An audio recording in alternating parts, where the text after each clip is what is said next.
Dr. Sylvan Ebigwei bụ foye ihe ndị Igbo na-amasị nke ukwuu. Ọ na-emekwara ndị Igbo ihe ọma. Ọ bụ ofoye so n'isi na ọhaneze ndị Igbo. Iyase ya bụ onowu na ọkwanam bụ wafọ Igbo na-emeta ndị Igbo mma nke ukwuu maka ihe ọma ọ na-eme na Nigeria nakwa Africa gbaa gburugburu ka Nigeria ji tụọ ya ugo MON. Ọ bụ Dr. Sylvan Ebigwei bụ isi sekpụ ntị nke hibere otu okwe chess na Nigeria gbaa gburugburu. Ọ bụkwa dibịa bekee n'ihe gbasara eze. Ndị ọrụ aka ya zụpụtagoro n'ihe gbasara dibịa eze karịrị akali. Asị ka ekwube ya chi ga-eji chi ga-abọ. Ọ na-eme ihe ndị ọma ndị ọzọ dị iche iche. N'eziokwu, Iyase High Chief Dr. Sylvan Ebigwei bụ ofoye n'ihe na-akwalite omenala ndị Igbo nke ukwuu. N'eziokwu, ekwube ihe o megoro chi ga-eji chi ga-abọ. Dr. Ebigwei bụ ya bụ President Emeritus nke aka ikenga maka na oge ọ chịrị aka ikenga ọ chịrị ya n'ụzọ pụrụ iche. Iyase na-akwalite omenala ndị ọkwanam nke dị n'obodo Delta steeti na-akwalitekwa omenala ndị Igbo gbaa gburugburu. Ihe ọ na-eme pụrụ iche maka ihe ndị a na ihe ndị ọzọ ka anyị ji zọ n'ije wee jee gbaa ya ajụjụ jụọ ya uche ya maka otu ọchịchị Nigeria jide ugbu a. Anyị jụrụ ya ihe dị iche iche, o kwukwara uche ya. Lekwanụ ka anyị na Iyase nke ọkwanam High Chief Dr. Sylvan Ebigwei MON nekwanụ nkata anyị na ya kpara. Kedu ka obi dị gị otu obodo anyị dị ugbu a na Nigeria? Nsị na ife na-eme na Nigeria kịta na obi dị m ụtọ. Na atụrụ asị obi adịwa m ụtọ. Ife isi ike na Nigeria kịta. So nsị na obi dị m ụtọ. Na atụrụ ife isi ike. Sizi ike na ụfọdụ adị afọ n'ihi. Ị na-agwa anyị na obi adịrọ gị mma otu ọchịchị obodo anyị dị ugbu a. Mana nke bụ na n'ọchịchị gara aga iso na ndị mere n'ọchịchị a na ọ dị mma. Gịnị gbanwere? Ife mere n'oge gara aga, oge Jonathan ji obi ọma, obi ụtọ, obi nwanne, obi nna, obi onye na-eje ụka, obi onye ntị na ya bụ onye Nigeria, isi east, isi west, isi north, isi south bịa. Nigeria bụ ofu. Nwa na-enye ọkwa adịghị n'anya n'ilu na-enye ọkwa. Ọkwa ndị kacha n'akacha ndị mma ife si na-enyefe ọkwa na ọkwa enyefe na ọfa na-eji ya mee ife ya abalị ndị Nigeria. Jonathan asụrụ na maka ya bụ Kristian ka o were ọkwa niile nye ndị Kristian. Jonathan asụrụ because na ya si onye Bayelsa ma ọ bụ ya ka ya were ọkwa nye ụmụ nwanne ya niile na o pụtara obi ya dịka ezigbo onye Nigeria echia Nigeria fọrọ. Ọ lụrụ railway n'ugwu Hausa between Kaduna and Abuja. Ọ lụrụ na Befa. O mepụrụ schools for Amajiri maka ọma na through education Nigeria ga-adị mma, obodo ga-adị mma. O mepụrụ schools for ndị ụmụaka n'ugwu Hausa na ndị eji akwụkwọ. O mepụrụ na Befa. So ife niile nkọba ife niile o mee kwado Nigeria mma. Mana oluzie kịta anyị tinye onye ọfụ.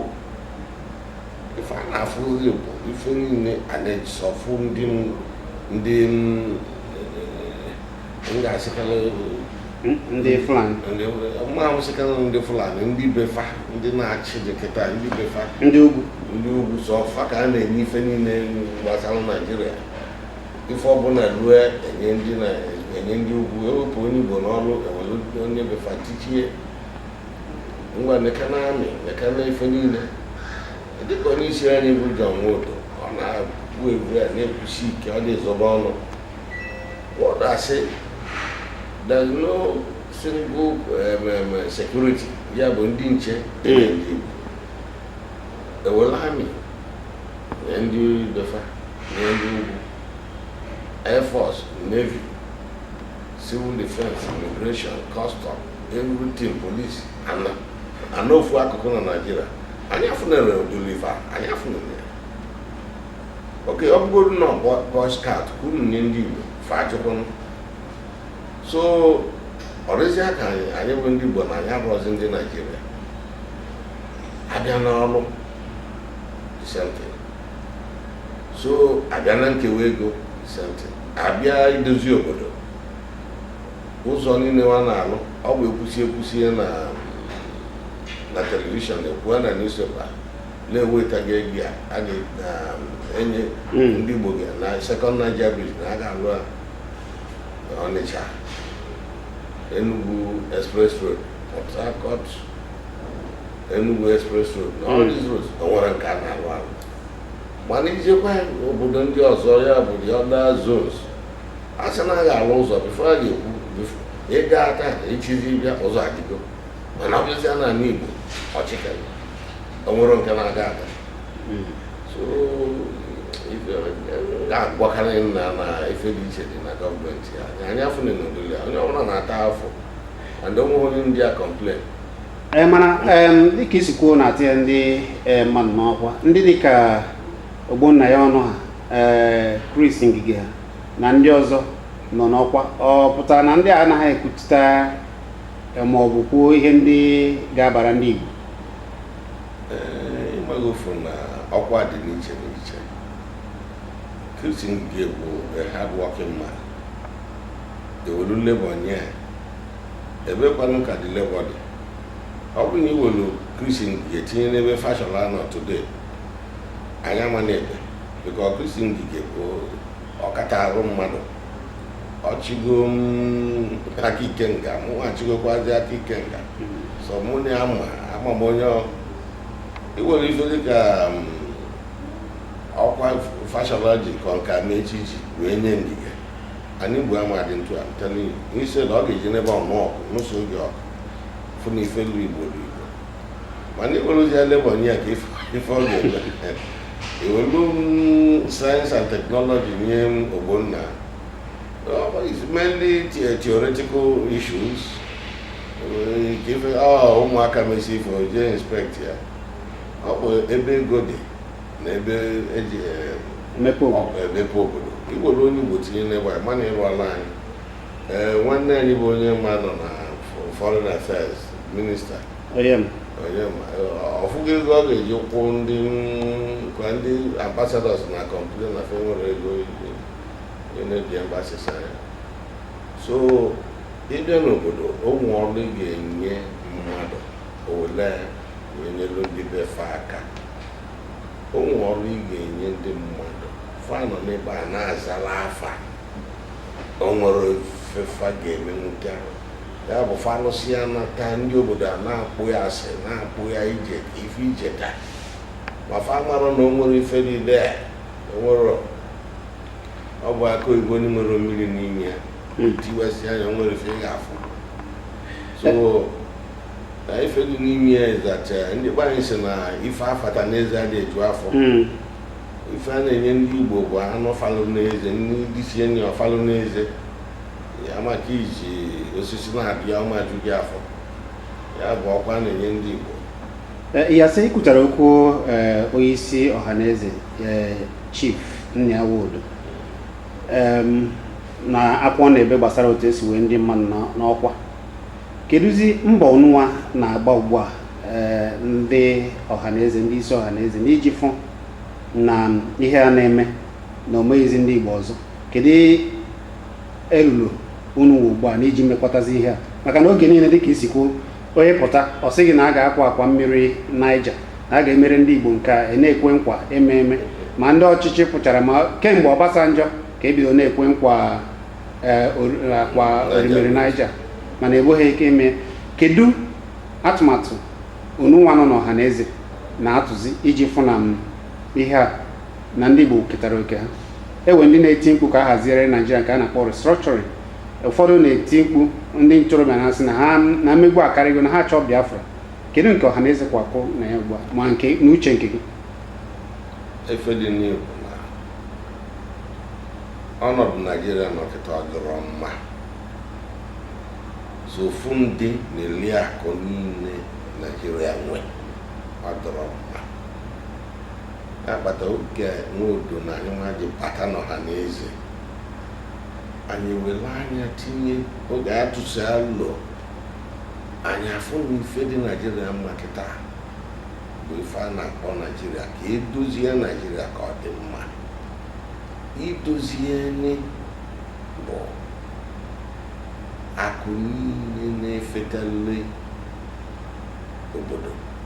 Ndị obodo onwe mmadụ ama abịa n'azụ beghị pasi akụ were na-abịa ịchọbazi onye ọka onye bere n'inwe nchekari, o mesizi atanya nwe nchekari si gị meghe ọnụ gị atụnya gị nwe ngele si na nke ezugbo, mana akụ anwa niile na-azụbeghị ka ọ nọkpatịa.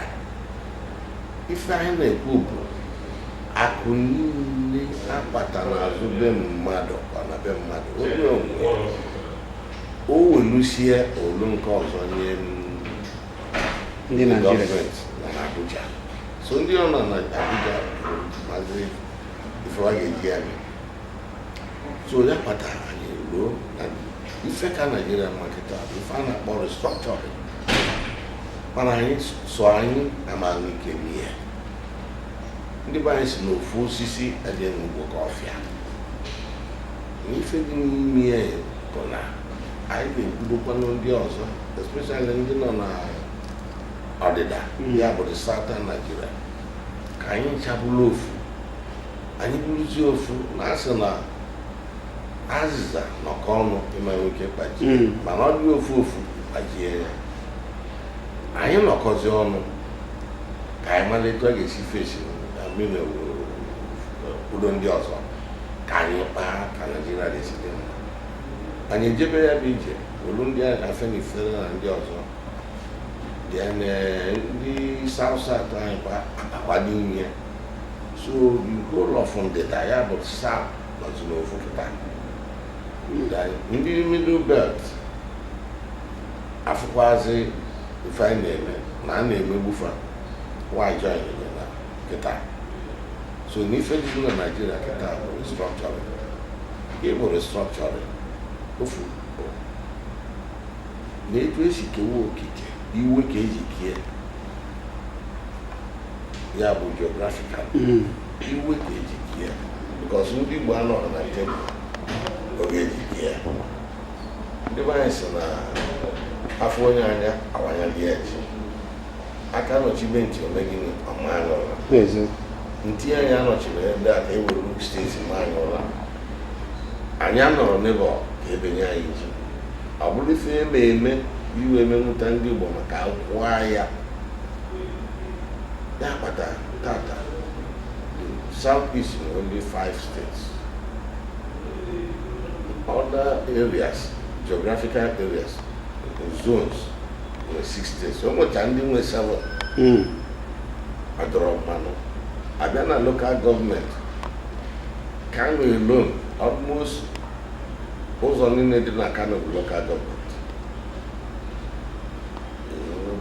Local government dị na Kano alone ọ dị almost equivalent to the South East, 70 something local government.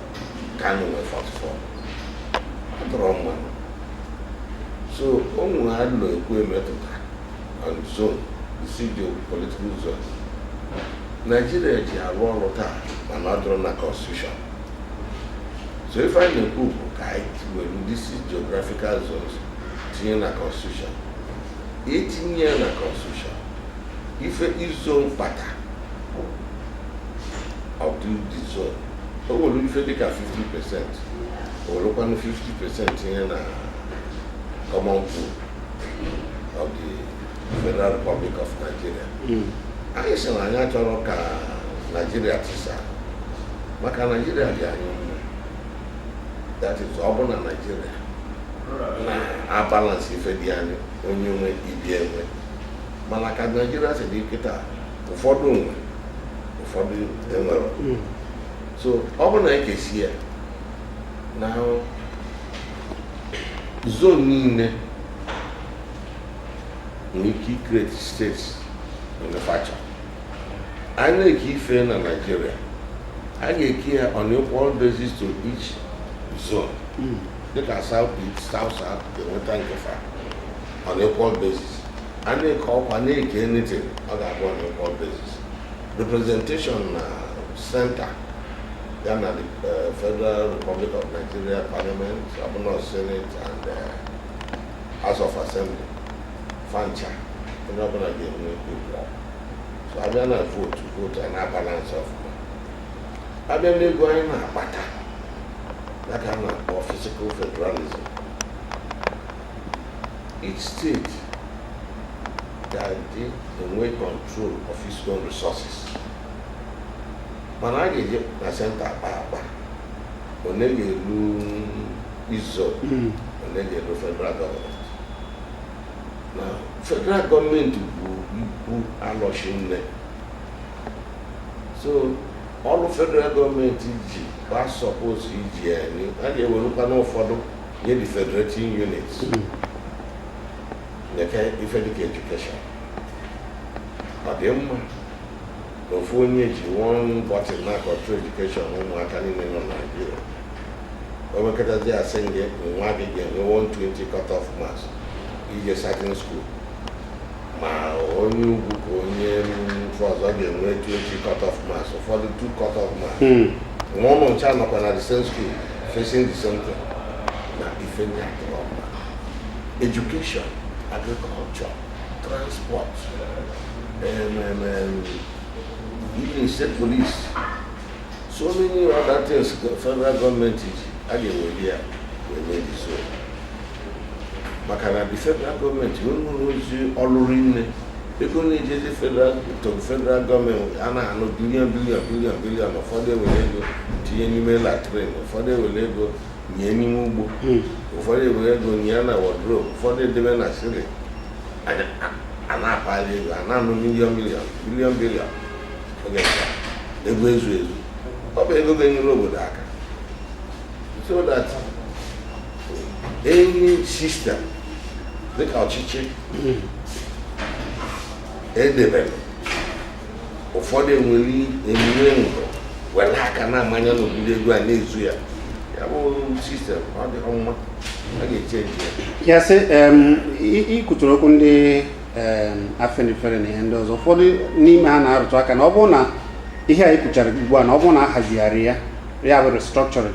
Na ọchịchị ndọrọndọrọ ituli aka nke na-abịa n'afọ 2019 ya bụ 2019 elections na aka agaghị adị ya n'usokwu ihe n'ụdị a ife anyị na-ekwu okwu before eme election ka a get restructure Nigeria ka adozigodo Nigeria ka onye ọbụla ma ebe ọkwụ maka ka o si dị ife a election 2019 onwe ka ọ dị not hard. Okay, I believe fast. This go to Nigeria before maybe election. I want to postpone the election. We should go forward. I need to lose Nigeria. So you are going to manage war. If it's over. But how often you will know Insindigo? Will you know? If you know Bata, Nabunu, Bienu, will you not come? Not you. Mapa no na Nigeria.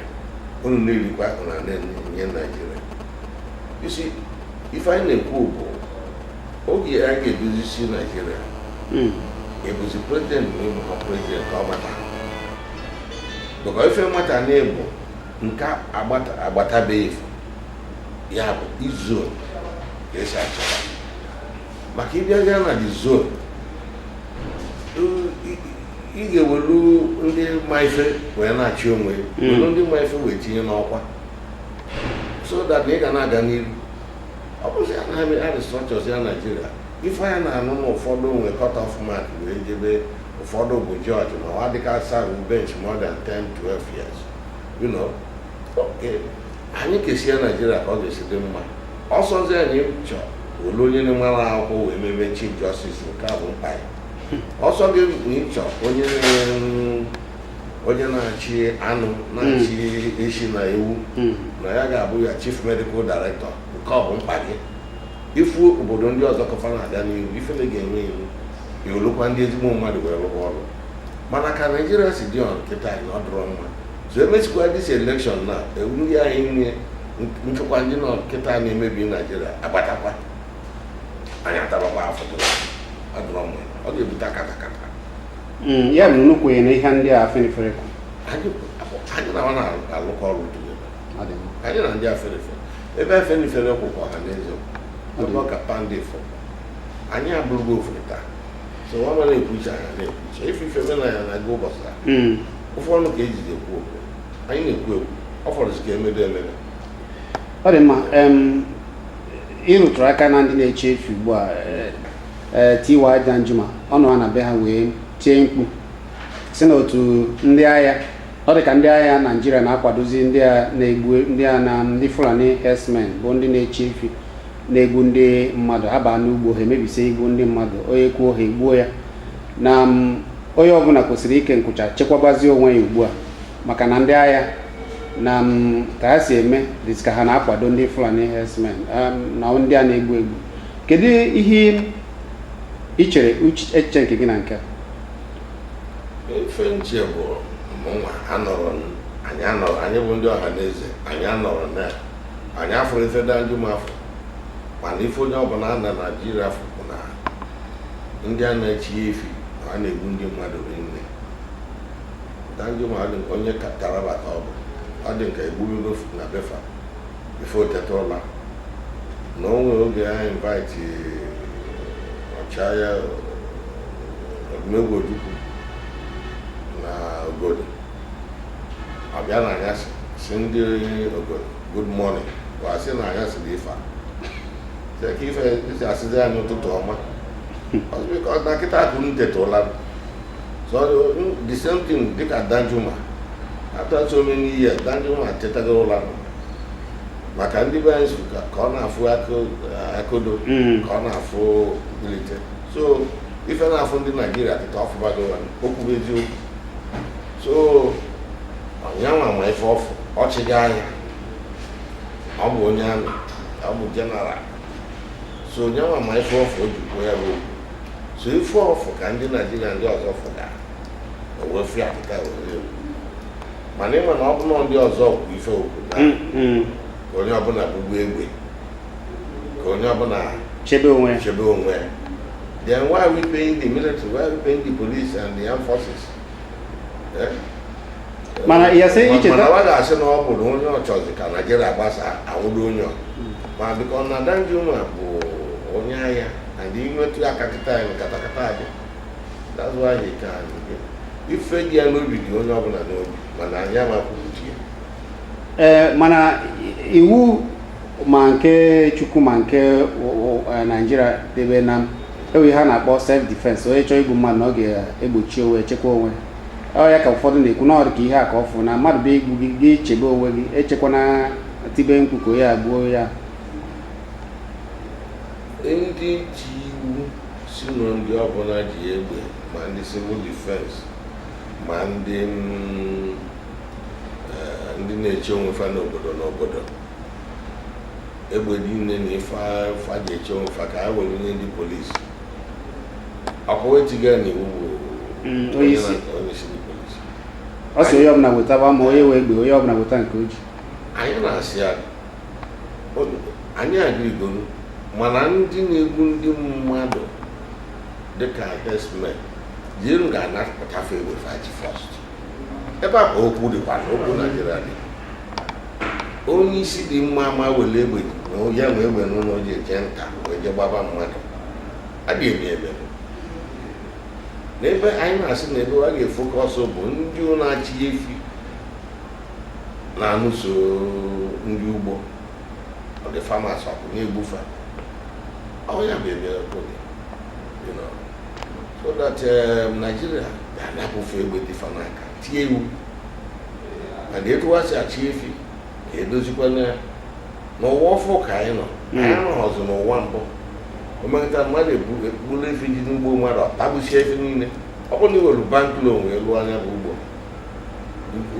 what happens to the gọọmenti ọ ga-akwụ ụgwọ ọ dịzị ya ka ndị ọ na-egbu mmadụ na-achị efi ejiriri ofu onye wee lụọ aka gosiri example ọ na-egbu ndị mmadụ otu impunity wadị enye anya n'azụ ịnọchi afọ ziri ndị polisi amajidewe ndị amị amajidewe ndị civil defense amajidewe ụmụ ndị ga-ejide fa witness na onwe ndị kwụfa n'azụ na-emefe ndị a ọ dịrọ mma ya sị ka anyị bịaghachite n'ebe ị nọ kpọmkwem ịbụ president emeritus aka ikenga ihe anyị ji chọọ ịjụ nke a bụ na kemgbe ịpụ anyị ada anụ kebezi maka aka ikenga ọ ka dịkwa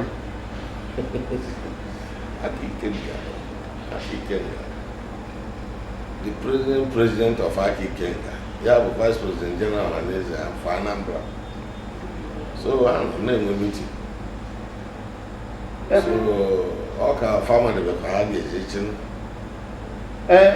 ya sị ihe anyị ji mara aka ikenga oge nọ n'ọchịchị bụ think tank of ndị Igbo na-echepụta ka ndị Igbo ga-esi dị ama m n'oge a na enweghị ihe kwutere a na-afụ ihe ndị Igbo na-eche hazigasị ụmụ ihe a niile ka esi achị na ihe ndị ọzọ atinye ya ọ dị documented ewere ya na-eje ije na-achọta oke ndị Igbo ihe niile azụchara ezo unu na-eji ewepụtagasị ya wee na-egosi Naijiria nekwa ka esi emegide ndị Igbo ahịa dafụzi ụdị ihe dị ụtọ mana unu ka nọ ya gịnị meziri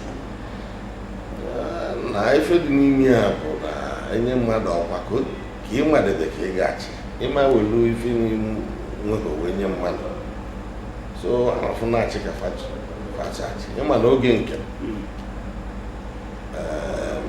anyị na ndị Igbo ma ndị afịa na-alụkọ ọrụ ife dịfa mkpa anyị jee lụfe ozi ọ bụrụ nke gọọmenti anyị penetrate ya dị gọọmenti nyelụfe aka esizi ya kọntena sizi ibu anyị agba ọgụ ya fọ na ife niile dị mma oge anyị na Ọhaneze na-alụkọ oge kwere mmadụ constitutional review committee nọ ndị Ọhaneze kwuru anyị bụ aka ikenga wee weta nka ndị represent ya wa na ime presentation gbasara ndị Igbo niile na that constitutional review so etu a ka esi alụkọ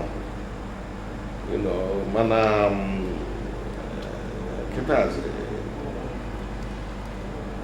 ọ ka mmadụ nwadebe ka ọ gachidebe mana anyị nọfụ na-adọga ịbụ nna ịbụ president emeritus kedu mbọ ị na-afụ ịfụ na ụdị ihe dịtụ maka na ọ dịzị ka ihe a yiri ọkụ a hapụziri Ọhaneze na hawa na-agbanị mana dịka think tank ndị Igbo ewezi echiche a na-achịkọta ọnụ ọbụzi nke Ọhaneze chịkọtaziri ọ dịzị ka ọ na-afịazi arụ ndị ọzọ na-apụtakwa ugbu a na-ekwu bụ ndị ala Igbo Development Foundation ife ga-ama bụ anyị gbazi ndị aka ikenga epenetretigo Ọhaneze so ife anyị na-akpa na aka ikenga anyị nọzi on the spot na-atụtanye gbado na-enyekwazi Ọhaneze abụ m president emeritus aka ikenga nọ the president nọ Christian Soloka bụbu vice president general ọchịga Ọhaneze amịna aka ikenga and the other committees anyị na-afọ anyị gburukwa ndị aka ikenga na ndị ọzọ ndị ọkaiwu Lagos na ndị ọzọ wee na-ekponye n'ime ya emefu Lagos election na maka ndị Lagos na-ezuzo okwu Ọhaneze mana anyị ejego dozisi okwu oluala Saturday we mee local government election in the 57 local governments and CDAs in Lagos bụ ndị aka ike nga bụ ndị ka ọhaneze wepụta wee conduct that election, Nzikobi, Agụnzikobi ha na ndị ọzọ. Ndị a bụ ndị aka ike nga, so aka ike nga is being useful. So ife dị n'ime ya bụ na anyị kpokọzi ọnụ na-alụkọzi ọnụ, ọ bụrụ nke onye adị iche ka onye adị iche, because anyị bụ ndị aka ike nga, anyị bụkwazi ndị isi ndị ọhaneze. Chineke gozie gị, ọ ga-adịrịrị gị mmasị. Ọ ga-adịrị Igbo mma.